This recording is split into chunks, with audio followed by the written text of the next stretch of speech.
I'm going to be giving a brief introduction of our guests for the event. So we have here Professor Amit Ahuja, who is Associate Professor as well as the Director of Graduate Studies for Political Science at UCSB. His research focuses on the processes of inclusion and exclusion in multi-ethnic societies. He has studied this within the context of ethnic parties and movements, military organization, intercaste marriage, and skin color preferences in South Asia. His book, Mobilizing the Marginalized, Ethnic Parties Without Ethnic Movements, has been published by Oxford University Press, and he is working on a second book-length project, Building National Armies in Multi-Ethnic States. Professor Ahuja was awarded the Margaret T. Jetman Service to Students Award in 2015. We also have with us Associate Professor Dr. Jean Beeman. She is a professor of sociology at UCSB. She was previously on the faculty at Purdue University and has held visiting fellowships at Duke University and the European University Institute in Florence, Italy. Her research is ethnographic in nature and focuses on race, ethnicity, racism, international migration, and state-sponsored violence in both France and the United States. She is an author of Citizen Outsider, Children of North African Immigrants in France, which was published in 2017, which is an ethnographic examination of children of immigrants, marginalization, cultural citizenship, and racism in France, as well as numerous articles and chapters. Her current book project focuses on police violence against and hypersurveillance of racial and ethnic minorities and anti-racist mobilization in France, and how that compares to other societies. So, we'd like to pass it to our speakers right now and have each of them kind of give us an overview on their research and how it relates to the themes we've chosen to discuss today, starting with Professor Ahuja. Thank you very much, and not only to our wonderful our undergraduate assistants and moderators of this event, but also to the Blum Center. I'm very, very excited to be a part of this conversation. When I first read the book, last year, I have my own book on caste came out some time back, and the feeling that just kept running through me was, I wish I could write like Isabel Wilkerson, because she gets some of the most sort of burning questions that we are grappling with as a society. In a very accessible, in a very evocative way, and getting your message across is there's a lot to be said for that. My own work engages or is, in some ways intersects with what Wilkerson is arguing in her book in many ways. I've looked at intercaste marriage very, very closely, and some of the questions that she talks about when it comes to how groups, the dominant group and the subordinate group, engage with each other.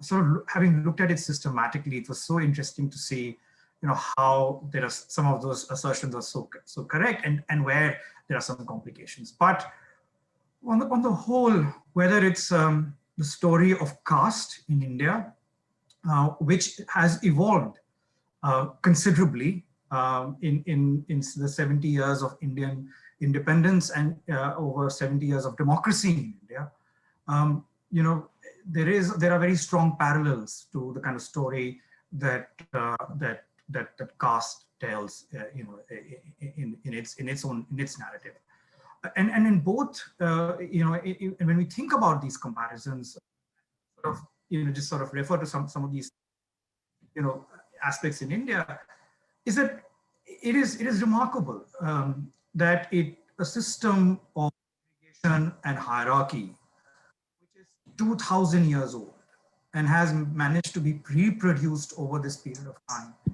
has been so seriously undermined in 70 years of democracy. Nothing has done more to undermine the moral legitimacy of the caste system than democratic politics in India. And I think that's something that we need to keep an eye on in terms of the possibilities of democracy. Now, they manifest themselves very differently because, yes, both the United States and India are democratic, but the democracies have differences.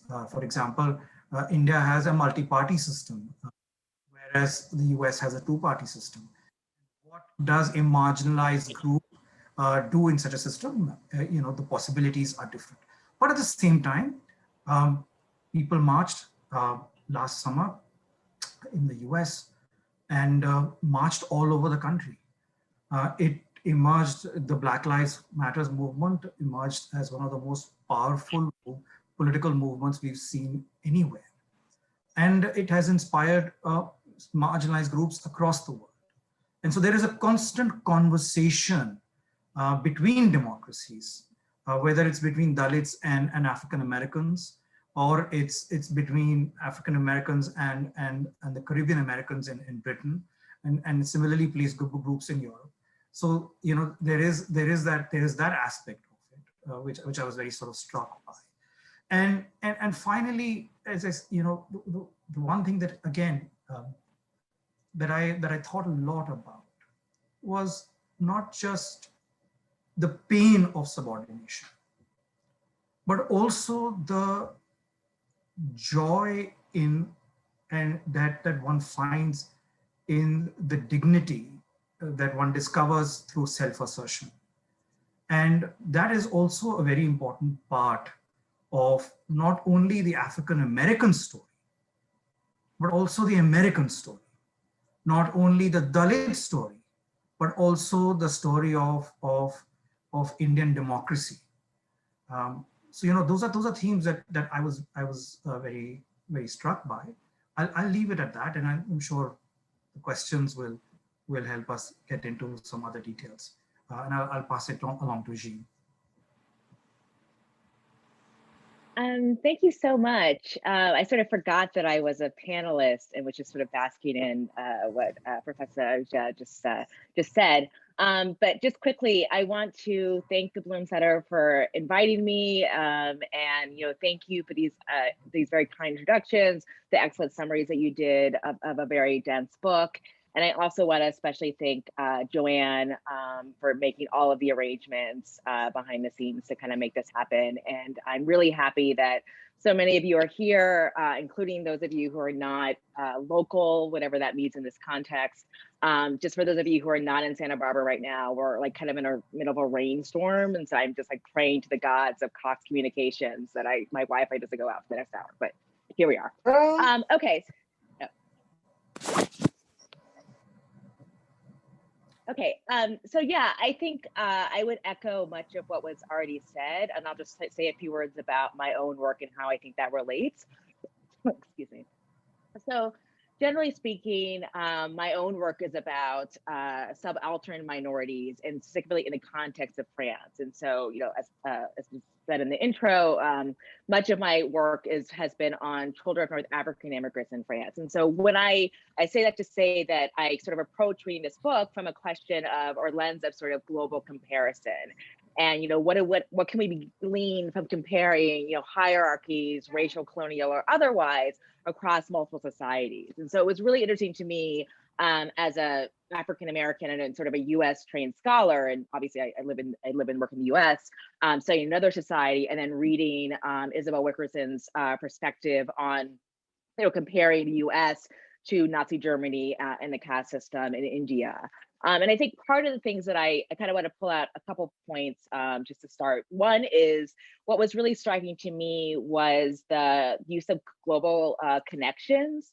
So in my own ethnographic work, and I know of some of the people's work who are also here on the call, what was really interesting to me studying race and racism in France and talking to Maghreban or North African origin individuals and Black individuals in France was the global connections they made with other subaltern minorities around the world, including but not limited to Black Americans or African Americans. So therefore, it was really interesting to me to read in Caste her talking about the connections that folks like Du Bois and Martin Luther King were making with the sort of understanding of the Dalit consciousness in India, right? And so I think that reflects a broad or longer struggle of the ways in which global minorities around the globe are making connections with each other. And I think it's helpful to pull that out also because it gets us against what I think is also can be troubling, which is, you know, going too far away from making,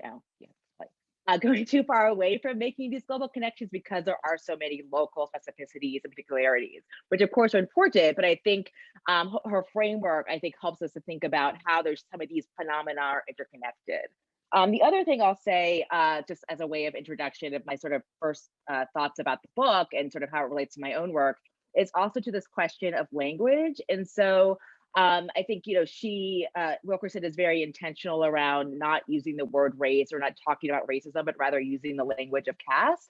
And I think that's probably one of my quibbles with the book, in the sense that I think that the term race, and maybe we'll get to this in some of the subsequent questions. I think the term race is actually very powerful. It actually does reflect a lot of what we're seeing globally.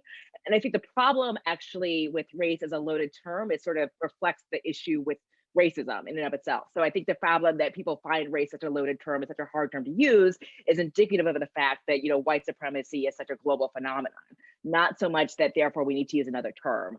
So that was sort of my one quibble, both in sort of thinking about how I might apply sort of a framework to, you know, thinking also about the US, but also how it might apply to France and the rest of Europe. And I'll stop there for now. Thank you so much, Professor Beeman and Professor Ahuja. I appreciate you sharing your thoughts.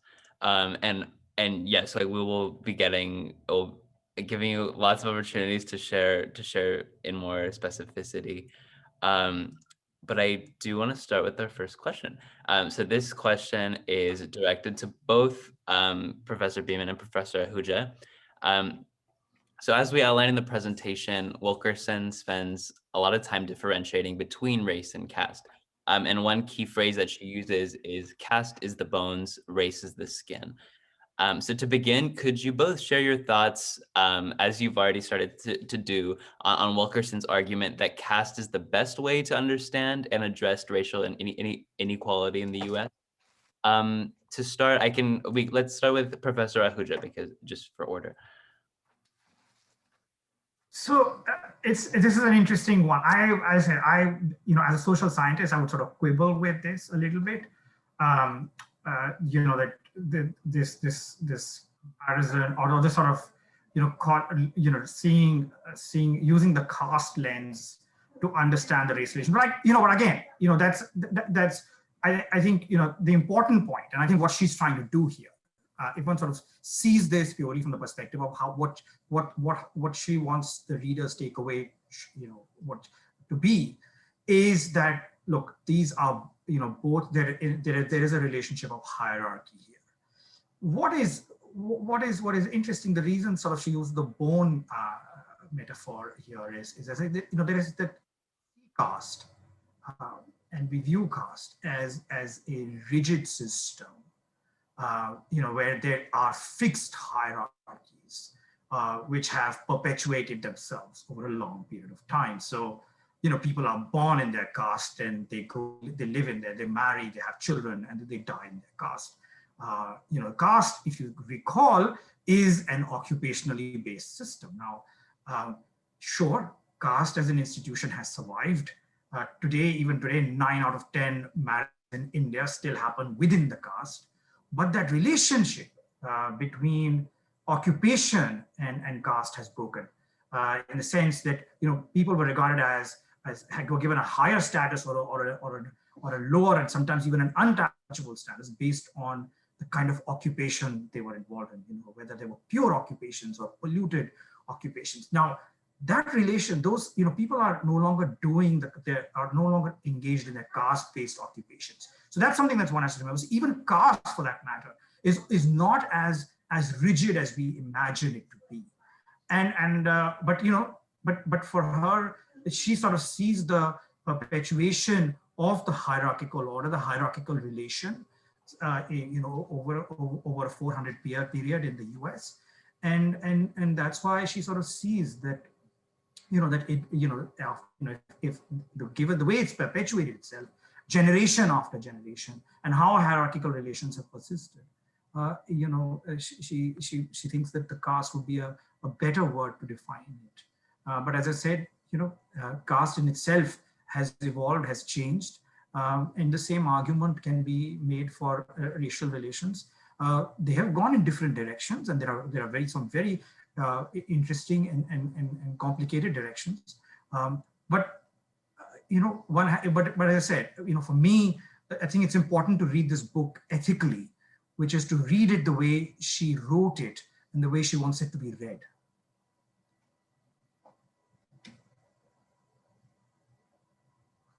Professor Beeman, you can go ahead. Yeah. Thank you. Yeah, I would echo that. So I guess I agree with everything that Professor Ahuja just said. I would also just kind of add, I think that part of what was difficult for me reading the book and thinking about sort of, race as a skin and caste as a bones is that I think it didn't allow us to really grapple with the ways in which race is socially constructed. And so I think, we use that language. I'm just thinking also about this in a pedagogical context, because I teach courses on race and racism, in different contexts. And the ways in which we talk about race as a social construct, but then we still kind of, we sort of say that multiple times, we still sort of walk around with the idea that race is something you can visibly see. And so I sort of felt like there was some slippage in the book in how she was talking about it in that way. Of saying that sort of we think we can sort of see someone's race, but caste is much more entrenched. And actually, I think race itself is actually much more entrenched than just sort of what we think we see. I mean, what we're really seeing is just a social construction or the result of a process of social construction of race. And so for me, there was a little bit of slippage to sort of think about race as, I guess put it another way, I think there was some slippage in the book where I felt like she was talking about race in ways that were maybe unnecessarily simple as it compares to caste. But at the same time, I found her metaphors really powerful and really useful for helping us, or hopefully helping us to think through the ways in which race itself functions in the United States, and I would argue globally, in this very sort of caste hierarchical kind of way, right? And so thinking about the ways in which race is very entrenched in our society. And I think she's right about the idea that, when we talk about race in everyday US society, we don't think about it that way. And so bringing in the lens of something like caste, which even though, as Professor Ahuja notes, is, not a constant thing either, I think, hopefully gets us to think about race itself more seriously, or more entrenched, or more systemic in US society. Thank you, Professor Beeman, for that. So my next question is, why do you think, and this question is specifically directed for Professor Beeman, why do you think we have for so long chosen to categorize our social structure in the US as systemic racism instead of a caste system, when many recent examples, one being the insurrection of the US Capitol earlier this month, which many have described as evidence of white supremacy and the caste system kind of at play, when many of these examples suggest otherwise. So what implications does this have on how we view ourselves kind of as a country? And one thing I think Wilkerson talks about is we tend to use the word caste when we're talking about other countries, like they have a caste system, not us. So why do you think that is, and what does that mean about how we see ourselves? Yeah, thanks for that question. So 2 quick points. One, I'm not always so sure that we've been talking about race. We've been talking about race for a long time as a question of systemic racism. I think that discourse, sort of discourse outside of the academy, has come relatively recently. I think what's actually what's more prevalent, which is, I think more problematic in many ways, is the ways in which in the United States, we very much have a narrative of forward racial progress. So it's really hard to convince, teach, educate, whatever word you want to use, people today, maybe not like right today, but like today in the abstract, about the sort of presence of systemic racism in US society when, we had Barack Obama as president for 2 terms and these other sorts of things, right? I mean, so we always imagine that people are less racist today than they were like 50 years ago, 100 years ago, et cetera, et cetera. And so I feel like that is a really, really hard narrative to push back on, despite, mounds of evidence to the contrary. But I also think the other thing I would say to that question is, I think it's really telling how we can judge a society or societal context differently when we're outside of that society. And so just to give a quick example, in my undergrad courses on race and racism, I don't just focus on the United States. I try to bring in a lot of different global examples, partly because I'm obsessed with France, but just in general, I think it makes sense. And one of the things I talk about, I show the example of Black Pete in the Netherlands. So for those of you who are unaware, Black Pete is a sort of, I guess Santa Claus's servant or slave or personal assistant or whatever term we're using these days, that is sort of paid, people dress up as Black Pete in these Christmas parades, and they paint their faces black and wear like gold hoop earrings and these sorts of things. And oftentimes when I present these images, the actual images to students, they're like horrified, like, oh my God, this is so racist. How do people like just, coexist with this? But that's easier to, that's generally the point is, it's easier to identify it that way because we're not actually presently in Amsterdam, we're in the United States. And so I think it's a similar way, I bring that to say that there's often a way that it's easier for us to identify other societies as racist or casteist or what have you, versus to actually look at the lens, look at ourselves through that same lens, which is one of the things I think is she does really well in the book, of sort of thinking about, if we abstract from the United States, how would we understand the United States, understand what's happening presently and historically in the United States. So I think in that sense, that analogy works really well. Yeah, thank you for sharing that. I didn't even know that Amsterdam had that. So always learning new things. So Wilkerson describes the caste system as the powerful infrastructure that holds each group in its place, which has shaped the foundation of the United States. At the same time, the United States was founded upon tenets of democracy. So here we have one question each for Professor Beeman and Professor Ahuja. The first for Professor Beeman: how do these two forces and contradictions coexist, us being a democracy and then also having a caste system? And how do we unlearn something so meticulously ingrained in our society? Okay, so I'll start on that as well. So thanks again for that question.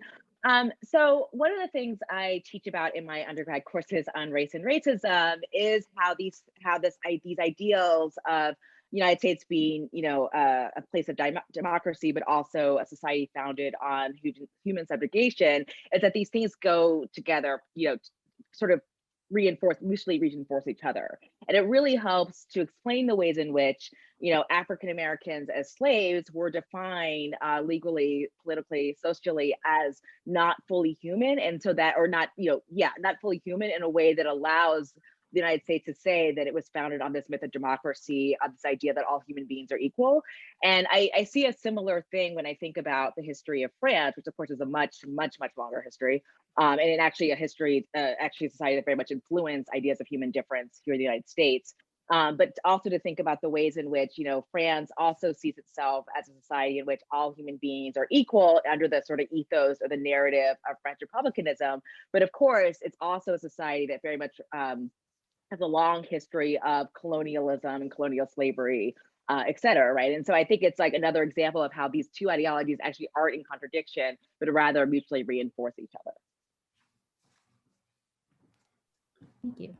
Thank you. And on that note of comparing democracy and our caste system, Professor Ahuja, I realized we hit Professor Beeman with 2 questions in a row, but she was ready. So Professor Ahuja, you ask in the preface of your book, Mobilizing the Marginalized, which is one of our recommended readings for this pop-up. What do the marginalized do in the face of dominance? That was a question you asked. And you acknowledge that we can use democratic practices to dismantle the caste system. So could you explain and expand on how we can employ these democratic tools to bring about an end to caste?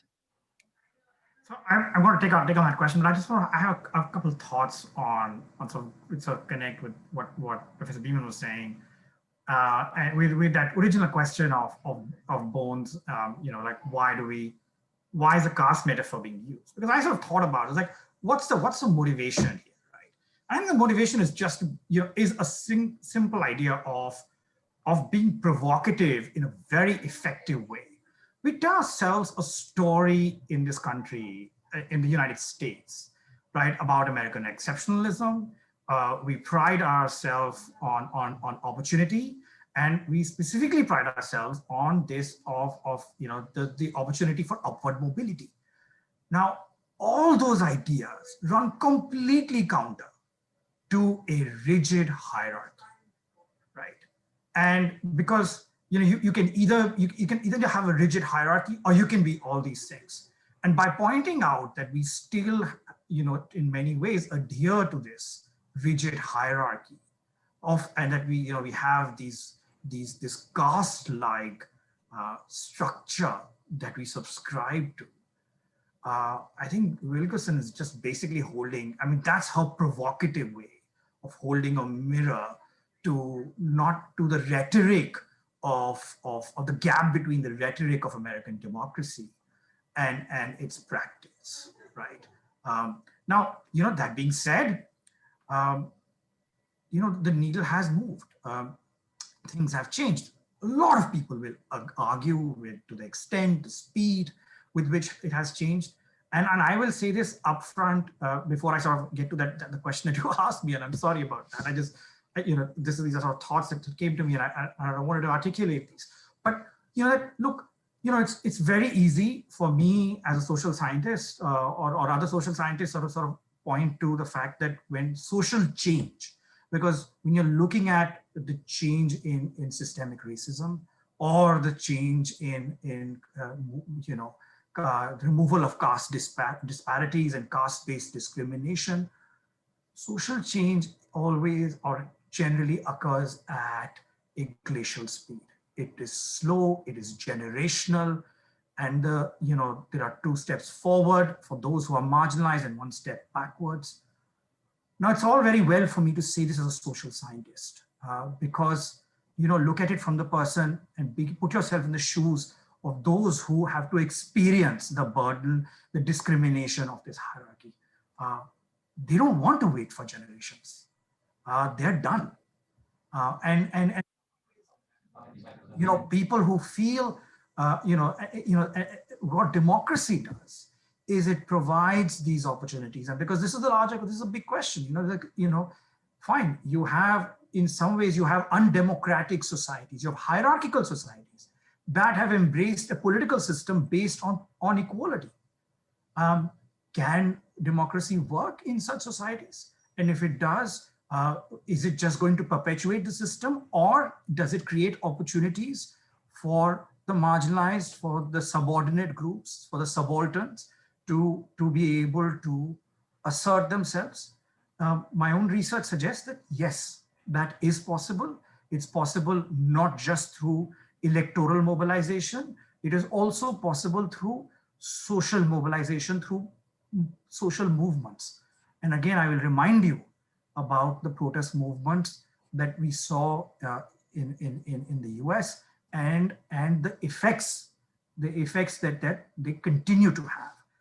And I want to as a political scientist, emphasize a little bit more on social movements, because electoral mobilization, whether we see the United States or in India, the kind of electoral systems we have, the threshold for success, for being effective, to get your voice out there is very high. It requires money. It requires large scale collective action. Think about the sizes of the electoral districts.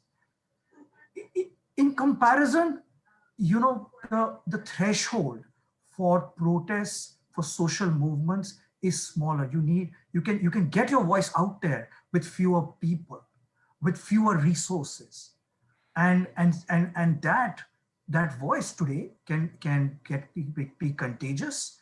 It can travel much further thanks to technology, thanks to the internet, through social media. Than was the case when Martin Luther King was marching in this country. And we see these effects not just in a developed democracy like the United States, but also in a low-income democracy like India.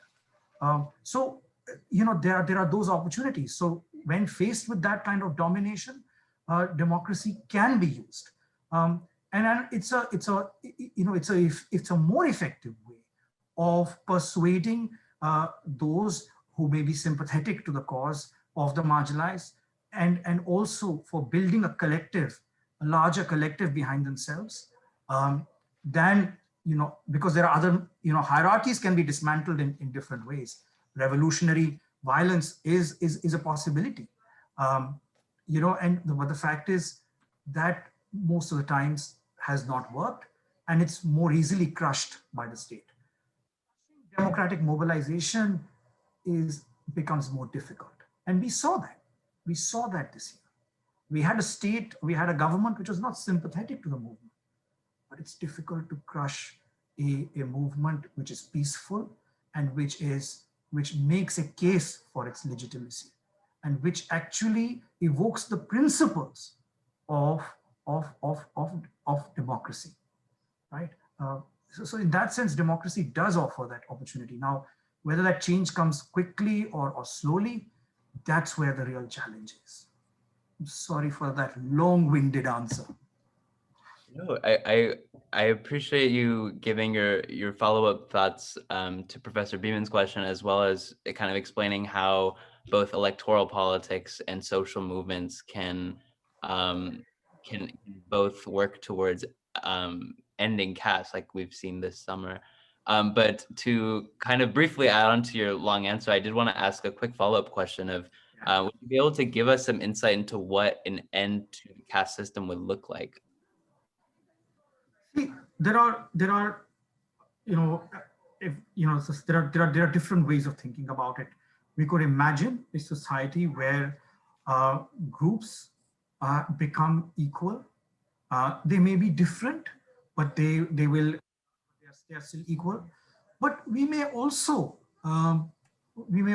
get to a point where these group boundaries are no longer that hardened. They become more permeable, and these group differences begin to disappear. Because oftentimes the story, for example, we tell here in the US, and there are similar stories, by the way, in India, because just sort of to point towards something that Professor Beeman had said earlier, that identities are constructed, they can be sticky, but there is still a malleability to them.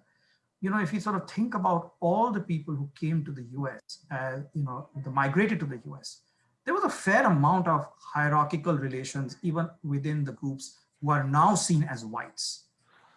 Irish and Italian Americans were not at the top of the hierarchy. They were discriminated against, they were looked down upon. And then, they sort of merged into this white identity, and many of, there's some very interesting conversations around that. But the point I'm trying to make is that if you're sort of thinking about how does the caste system, how do these differences, how do these hierarchies end? I mean, the end of that, the sort of the logical conclusion that the end of hierarchy should be that, where these group boundaries stop mattering, where the stigma and prejudice associated with identity begins to go away.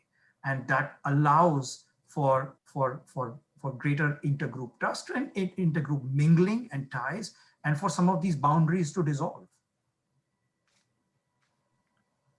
Can I just jump in? Can I just jump in real quick on that? Sorry. Yeah, no, I just want to piggyback on that, because I think your point, I think the point around sort of the ways in which the construction of the white American race has changed is really crucial. But I think it's also helpful to keep in mind the overarching role of white supremacy and the ways in which certain groups were never able to be included within the white American category. So, I mean, so much of the sort of, story of how the Irish became white or the Italians became white, et cetera, I think, partly relies on having a subordinate, I guess, caste, as Wilkerson would say, of African Americans who are always at the bottom of the racial hierarchy. So I think it's helpful to kind of think about that part in mind, just to kind of put that in.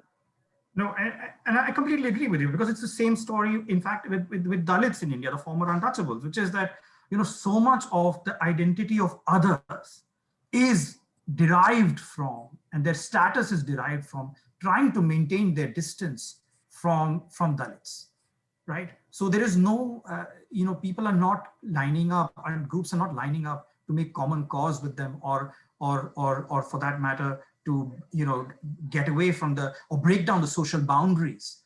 And you're absolutely right. That's exactly the story of white supremacy or the white identity of getting defined. In contrast to, and in some ways, the whole, the point about being white was to be not black and being as far away from the blacks as possible. And, that's absolutely true. But in an ideal world, if you ask me, how does this end? that's how that's how do we get there, and if we can get there or not, that's a separate. That's a different question. Thank you both. And if I were to clarify, I think what those 2 points were was that while we could argue that that caste has changed in that people have been admitted into the dominant caste of whiteness, there's some complexities and difficulties with that when you talk about admitting the historically subordinate caste into an equal system. It was, I think that was kind of those 2 points that were covered. And then Warsan, I think we're gonna talk about one question and then transition into our open Q&A. And you can talk about that. So we did have a question that kind of touched on some of the critiques of caste, and we were interested in hearing your guys' thoughts on those critiques, and also just your critiques of the book. But we do want to open it up to some of the questions that people have dropped in the chat. So I'm going to read out one of the questions in the chat from Diane. So Diane asked, how is it possible to make a serious comparison among three societies where one system, India has a 2,000-year-old system, the US has been around for 400 years, and Nazi Germany operated for a little over 10 years. This is not to ignore the power of Nazism and the Holocaust, but it leaves some need for additional discussion. So this is for both of you to just share your thoughts on that question. I can start on this one. Thank you, Diane, for being here and for your question. Yeah, so I think about this a lot in my own work, not just the specific comparison, but also just like the broader logics comparison and comparing, you know, in the case of my work, race and racism in the US versus France, right? And I think that there are obviously like different particularities in different contexts and obviously different histories, but I try to kind of think about this, and this is partly relates to my chosen methodology as an ethnographer, but I try to sort of relate to this based on kind of what people themselves are saying. So I say that to say that, you know, I think it's really powerful, you know, in the case of my research, when, you know, Black folks in France can feel solidarity with Black folks in the UK or the United States or what have you, despite the sort of multitude of differences in the histories and sort of structures of the respective societies. And as it relates to Wilkerson's book, I think, you know, it's really telling that she pulled out, you know, how Martin Luther King, you know, saw himself as, was able to understand himself as an untouchable when he goes to India. And similarly, how, you know, as she mentions in the book, I think, which is also really interesting, how different Dalit individuals are reading Toni Morrison and reading James Baldwin and feeling a connection with the stories that they're telling. So I think if we think about it from the sort of lens, from the perspective of the people themselves, I think it's really helpful. It sort of opens up possibilities, hopefully, for some of these sort of societal comparisons. So that's kind of how I like to think about the question. Yeah, so if I mean, I think it's a difficult comparison to make for various reasons. You know, if you sort of even just sort of think about castes, you know, we've sort of talked about the 4 castes, which are also sort of, you know, called the varnas. But, you know, these castes are actually broken into smaller groups because caste is experienced and understood at the local level. And so even among Dalits, the former untouchables, were 17% of India's population. They are broken into 400 different jatis or subcastes. And these, you know, these identities are sort of local to different regions in India. So the way caste, it manifests itself, the way it's understood, it's experienced, how caste, the relationality of caste is very different in that regard from how, for example, race works here in the US. But at the same time, there is hierarchy. There are dominant and subordinate groups. There are higher ranked and lower ranked groups in both these systems. So it's your question is absolutely correct. It's a difficult comparison to make. And if I may sort of look, the interesting thing is both in the US and I think because it gets at some of the questions that are coming up, I think, or a conversation that's already going to come up, is that both in the US and in India, the dominant caste were very much invested in the perpetuation of the system because the system worked for them, and both socially as well as economically. They didn't want the lower orders, the lower caste, the subordinate groups to disappear, because they were deriving lots of benefit from it. The Nazis wanted to exterminate the Jews. That's a very different relationship.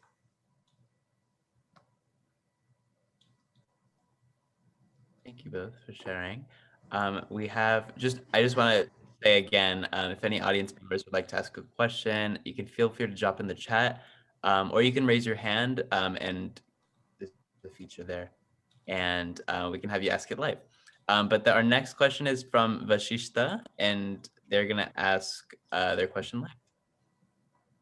So this question is more so for Professor Ahuja, but Professor Beeman, you can also enlighten us on this.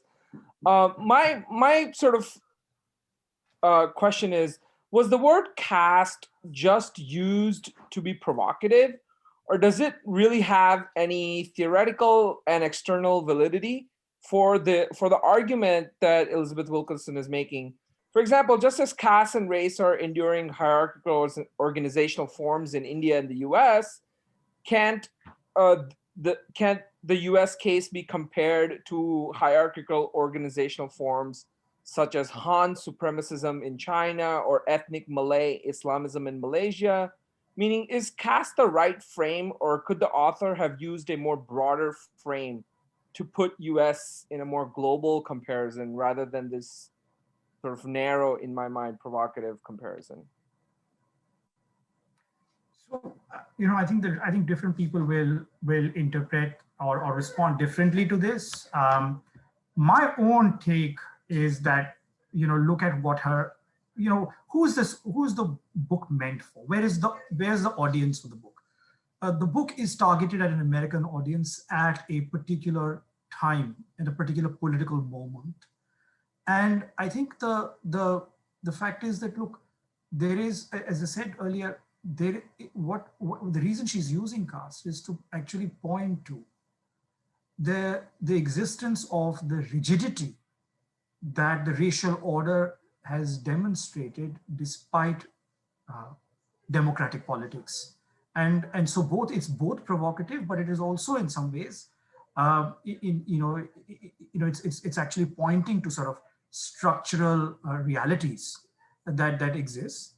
And yes, there are other places where dominant subordinate relationships exist to varying degrees, and a choice could have been made to parse this differently. But she made a choice, as I said, for a reason. Yeah. If I could just jump in on that question.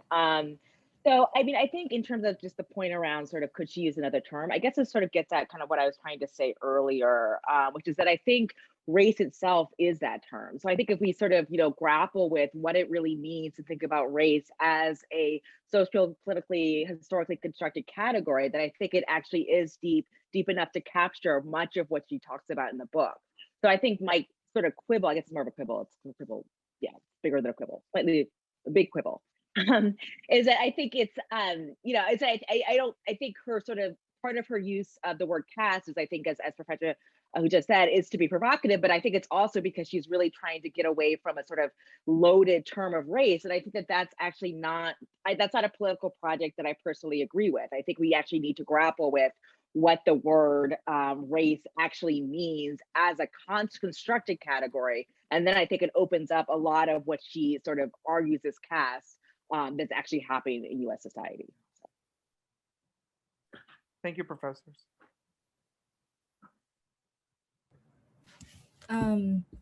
Thank you, professors. I think we had a question from Dana. Dana, was your hand raised earlier? If so, you can unmute yourself, turn on your video if you're comfortable to ask the question. And then we'll go to Amanda after that. Thank you so much. And hi, Professor Beeman and Professor Ahuja. Good to see you both. Yeah, I think my question follows up. Well, first I want to make a statement and see your reaction, and then also follow up on a question, which I think both follow nicely from Vishishta's points. So the first is I really liked their point about, why not use these other forms or what other terms we might use. And a couple of points there. I mean, one is so I think we could look at sort of the history of both of these terms, race and caste, and we'd have a lot to say about where they come from and how they've related over time and their use in the social sciences.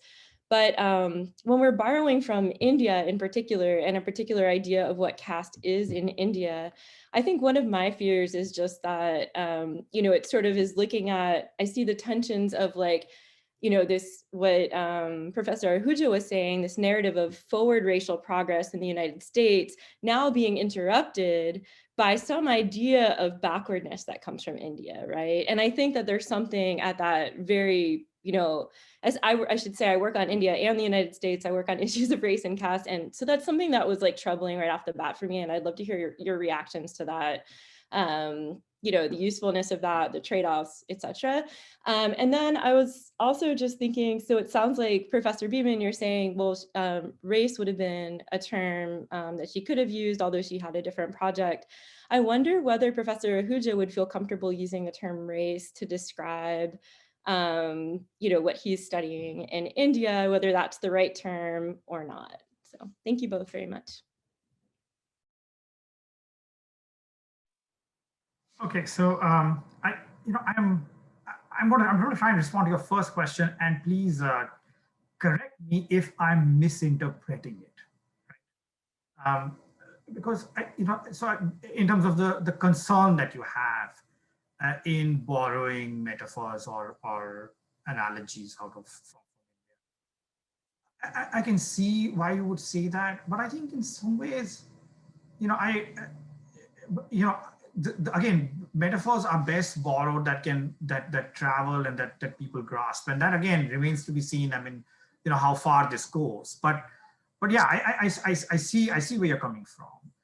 But at the same time, I think there are some interesting conversations here, and that sort of this gets away from Isabel Wilkerson's book, because she only spends so much time in describing the larger current infrastructure where the maximum amount of push has occurred among the subordinate groups, which is the arena of politics and contemporary politics. And if you sort of see that, there are some fascinating lessons.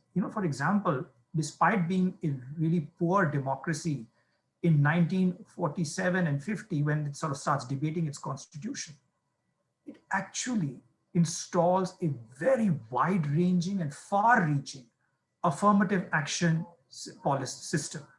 An affirmative action system which reserves seats for Dalits in legislatures. Then later on, it does that in schools, in universities, in government jobs. For a country grappling with serious scarcity, to be able to do that is quite remarkable. So the role that the state has played, and I want to sort of emphasize this, in trying to address these inequalities, structural inequalities, inherited structural inequalities, is quite substantial. And for a state which is seriously resource constrained, to try and pull that off and to have that ambition, it is a lesson which is worth looking at and studying. So yes, it's a backward, there's more backwardness. It's economically not as developed as the United States is, but politically, the project it has of inclusion is worth looking at. So that's my first point. And would I be comfortable using race? No, for the same reason that Professor Beeman pointed out, where she because I agree with all her reservations about using caste to understand race, because race has, as she puts it, has as a category, has the power to be able to engage many of the questions that Wilkerson is interested in. Similarly, caste, has, today, has that kind of, power to be able to engage those questions. And race and caste, look, frankly, there is a, if you think about it, skin color is a marker of race. That's not, skin color is not a marker of caste. Wilkerson does say that, she could look at people and tell their caste. Actually, you cannot. In cities in India, it is not possible to look at somebody and tell their caste. The only way you can do that is if you know where they live, because sometimes neighborhoods are segregated, or if you know their last names. But to look at an individual and tell their caste, not possible. We've tried it. And there have been many studies that have tried it. That's just not possible. If I could just quickly jump in, because I think what you raise is really important in thinking about sort of how we read other people, or the sort of visibility of status, right? And so this, I think it's really helpful that you're sort of quibbling with, keep using that word today, how you're quibbling with how she talks about, whether or not you can tell someone's caste. But I think, similarly, I would just add that, again, I think when we wrestle with the sort of, what it really means to think about race as a socially constructed category, I mean, we think we can sort of see people's race. We sort of move in US society as if that's the case, but that's often not the case, right? I mean, there's lots of skin color gradations, I mean, in my own family, frankly, but also just within particular racial ethnic categories as well. So I think it's also helpful to think about like sort of the visibility and what we think we read on the body in both of these contexts.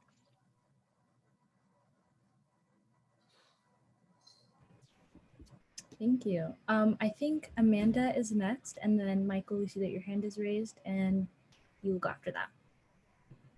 All right, thank you for your thoughts. My question is, I think going back to what Professor Beeman said about how we're gonna read this book, if it's in a pedagogical context, right, and also the validity of this book. So my question is, for both of you and for all of us to think about it, is it a kind of book, considering that's now a bestseller, right? It's very famous. Is it a book that would you use in your class? Think about the audience and how much how far it has gone, right? So my question is, for us in academic context, what's the validity of bringing this book? Would you use? Would you make some caveats? How can we use this book and take advantage of its success, and teach out of that? Especially in research, would you recommend your students to use that in research? What's the validity for academic context? I can start on that question. So I agree with what Professor Ahuja said earlier in this discussion around sort of reading the book in the way that she, or we imagine that she intended to be read.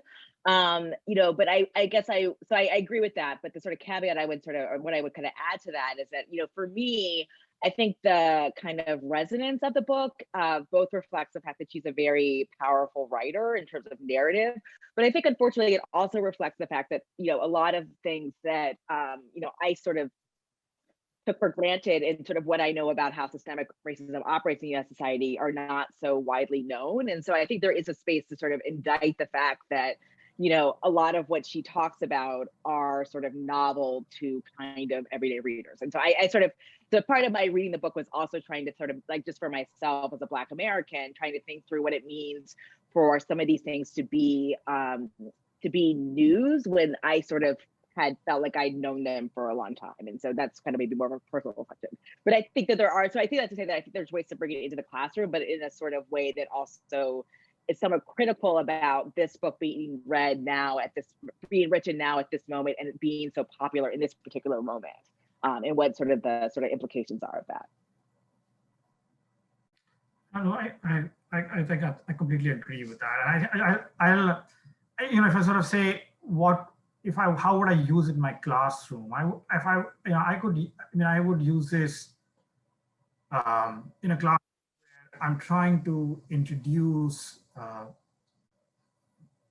hierarchy, or the understanding of hierarchy how it manifests itself across societies. So I could, I can see myself sort of using this some extracts to illustrate that, and also just to illustrate the sort of manifestation of some of these relations. What sort of struck me again and again throughout this book is that how much Charles Taylor sort of tells us, look, identity is dialogical. It's not just about how we see ourselves, but also how others see us. And when you come from a subordinate group, you just have, you can try to see yourself in all kinds of ways. And a lot of times it just doesn't matter because others refuse to see you like that. And that just, that's one of the characteristics of being subordinate, that you just, that autonomy just isn't there on your own identity. And, so it's sort of, and the book is interesting, as examples that sort of illustrate that. They are limited, don't cover the entire cross section of experiences, but they're there and they're powerful examples, and they illustrate, how this identity trap works for members of subordinate groups. Thank you both. I'm going to transition to Michael for his question. And you can go ahead. Great, thanks. Thank you both for the discussion so far. It's been really great. I want to name that I'm resonating with the sort of uneasiness of like the transportation of like very complex historical systems upon other places. And maybe what I'm thinking about is like reading into like the context of this as like a rejection of colorblindism, or is like a counter to it almost, of like, no, it actually has, a deep resonance still.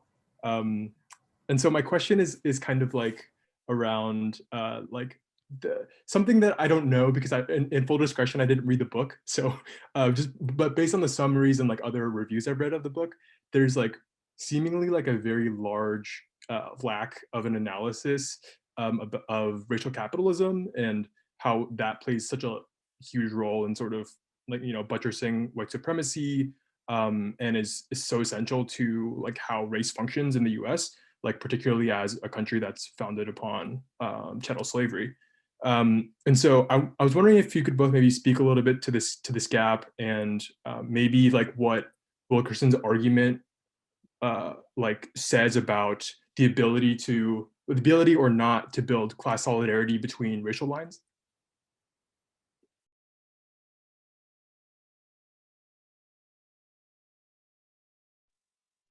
I can start. Yeah, I can just start. Yeah, so thanks for that question, Michael. Yeah, you're right. I mean, she doesn't talk about, or I think in any real detail, sort of the role of capitalism, particularly as it pertains to our construction of racial class in society. So I think that is one of the sort of another quibble with the book. But I do think, and and I think because she misses that, I think she misses part of how we understand how African Americans or Black Americans are continually so marginalized in society, because she doesn't incorporate an analysis of capitalism. I think that when she's talking about, if I remember correctly, the 2016 election, and she's trying to explain, why working class people would vote for Trump. I mean, she sort of frames it in the way of sort of them wanting to maintain their caste status, or sort of acting on behalf of their caste status. And I guess, another quibble I have is that I think that's more just a conversation about more an issue of white supremacy, and the sort of, I mean, as Du Bois told us years ago, sort of the sort of power of being white regardless of any other distinction. And so I do think that like missing an analysis of capitalism, it is another limitation of the book. So thank you for bringing that to the fore. So I want to I completely concur with that analysis and that criticism, actually, because capitalism and American capitalism is deeply implicated in the racial project and sustaining the racial hierarchy. But you know, there are these interesting questions about building class solidarities across groups, and you know, how does one go about doing that? And you know, can African Americans be at the head of that project, or would it have to be led by somebody else? You know, because yeah, I mean, the one interesting sort of aspect of hierarchy is that when members of the marginalized groups, and I speak mostly from my experience of Indian caste politics and mobilization, is that when they try and mobilize outside their caste, no matter how talented they are, no matter how compelling their argument is, you know, they just struggle to attract people who share their interests. You know, because these are outside caste mobilizations. These are on issues of class, for example, and socioeconomic interests.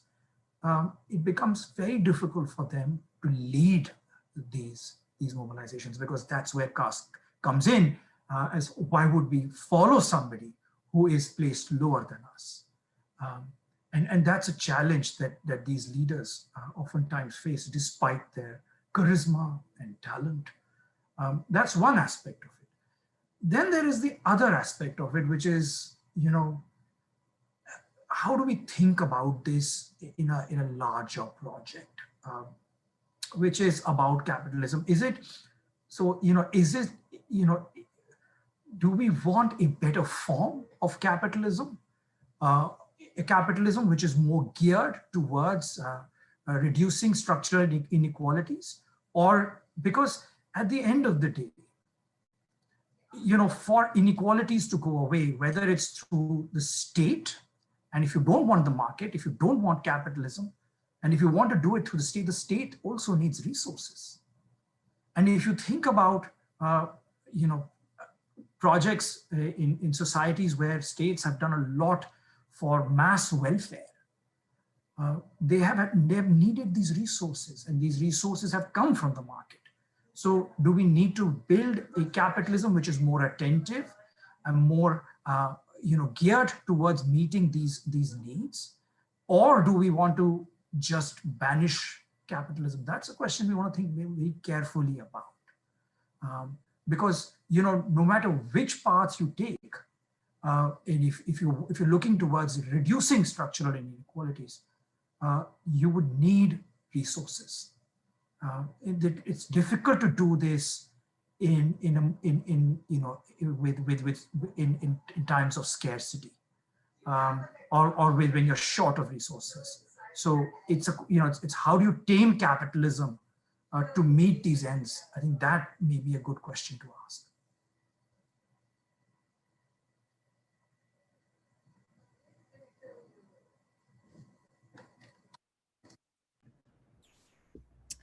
Okay, so thank you. We have one more question before we wrap up. Diane, if you would like to unmute yourself and ask the question. Thank you. Thank you very much for this very rich discussion and consideration of the Wilkerson book. No, I did not read the book, but you all have convinced me I better read it. I think I'm in the, no, I don't think, I know I'm in the Beeman category of lots of quibbles, because I was concerned from the very beginning, all the analysis and the reviews and so forth, which the question I asked before about, you know, how do you talk about caste when you haven't studied it? And I've really appreciated the very serious discussion that's undergone in this panel, with a discussion of race and the importance of it relative to caste. Professor Ahuja's discussion of how complicated caste is, which I don't think she has an understanding of. I'll just put it that way. So I think I just wanted to compliment you on the seriousness with which you discussed the the point, and that, if I'm not mistaken, she's going to be on campus this week or something. Yeah, so it'll be important to have had this discussion with your students and your colleagues.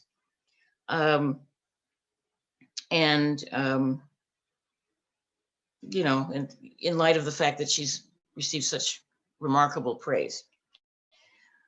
But let me ask one, just follow up. I just saw The White Tiger, which is on Netflix, and I've just become a Netflix user. So anyway, I saw it this weekend. I don't know if either of you have seen it or have had a chance to reflect on it. The reviews of it were terrible. Not that they didn't like it, but they didn't quite know what to make of it. And I think that there's a tremendous amount of caste incorporated into that. The main protagonist is a family, he's from a family of candy makers, for example, sweets makers. So it would, and that falls very much in line with what Professor Ahuja was talking about, whether or not we want to talk about building a better capitalism, or, you know, how do you address the economic status of within this racialized or hierarchical system, in this case in India, but there'd be plenty of films like that about the US. So thank you. Yeah, thanks for that question. I actually haven't seen the film yet, and I can't believe you're just now a Netflix user. What have you been doing? No, just kidding. What can I say? No, but yeah, it's like, what else do you have to do? I mute myself. Yeah, I'd be curious. Yeah. So I'd be curious if Professor Ahuja has seen it, but this also makes me think also, though, in seriousness, about the sort of representations of the caste system, and, you know, sort of the movies and TV shows we consume, and sort of, and how that travels globally, and maybe there's sort of, you know, a way to understand, maybe there's sort of misrepresentations of some of these systems in some of these media sources. But again, I haven't seen that. But so if I may come in, I would still recommend Arvind Adiga's book, the same title, The White Tiger. I think it's a better read than the movie, but it could just be that I'm somebody who likes books more than the movies, or the movies that come out of books. But I think, let me just give you a little bit of a background, because you're right that it is very much trying to capture the caste-based anxiety of the Indian middle class. This book actually comes out when India is sort of roaring and growing at 8-9% over a 10-year period. You know, so it's after China, the second largest, for fastest growing economy. And the benefits of that growth have been captured by mostly upper caste folks, and who are, because it's come through education related benefits, and since they control most of the education levels are higher, and these benefits went to cities. And so the background is very interesting for that book, is because it comes out at a time when people are seeing how in such a short period of time, income inequalities are increasing in urban India. People from the hinterland are getting attracted to cities. A lot of people who are traveling for work, for their basic livelihood, are from lower castes, and they are confronted with all this grandeur and this growth and all the magic that comes with it, and they have dreams. They watch this, the story here sort of suggests that, look, they can be silent watchers, but only for so long. And so you should take that economic inequality seriously, because if you don't, then those who you have treated as subordinates, and who seem to have acquiesced, in this system of control, are going to start rebelling, and in ways that you don't understand or predict. So in that sense, it sort of gets at that middle class anxiety about, oh God, what are these poor going to do to us?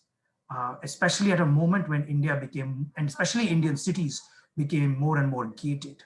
And the book actually captures that anxiety and reflects some of it. And it's in some ways, the cause behind that book is to sort of warn people that, look, wake up and be more attentive to it. But it's a story. again, we can quibble with it and quibble with the frequency with which all these things that are described in the book actually happen. Caste oppression is still very much a reality of Indian society. Yeah, I just wanted to sort of, since you brought this up, I just wanted to provide a little bit of a background to the book and the film. Thank you. I think quibble is my new favorite word. Sorry for overusing it. No, it's my favorite word. I think that was me, actually. That's great.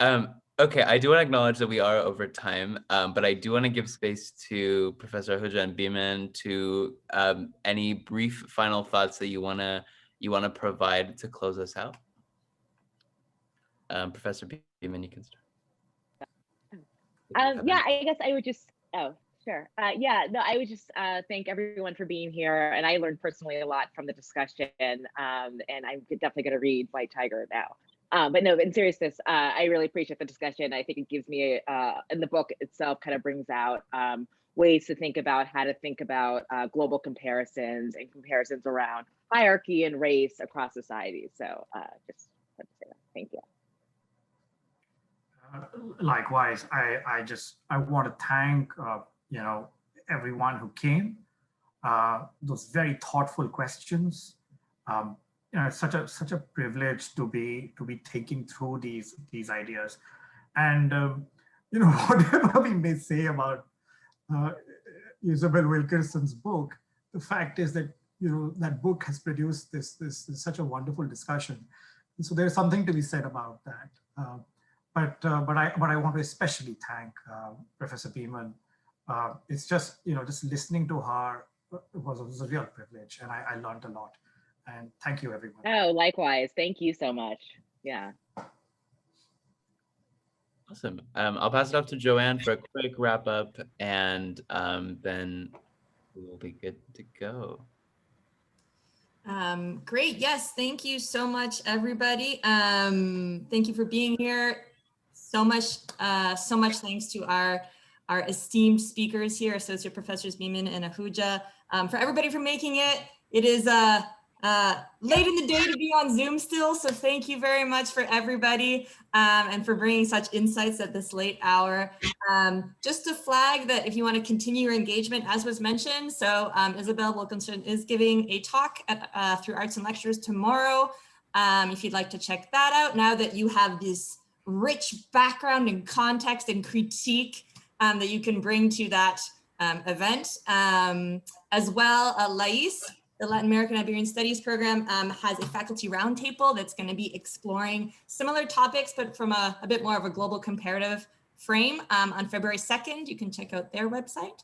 And Professor O'Connor, did you have anything you wanted to say? Yeah, I just want to say once again, I feel like everyone in this conversation, you've really been a model of how to respectfully critique a book in a way that really draws out further insights.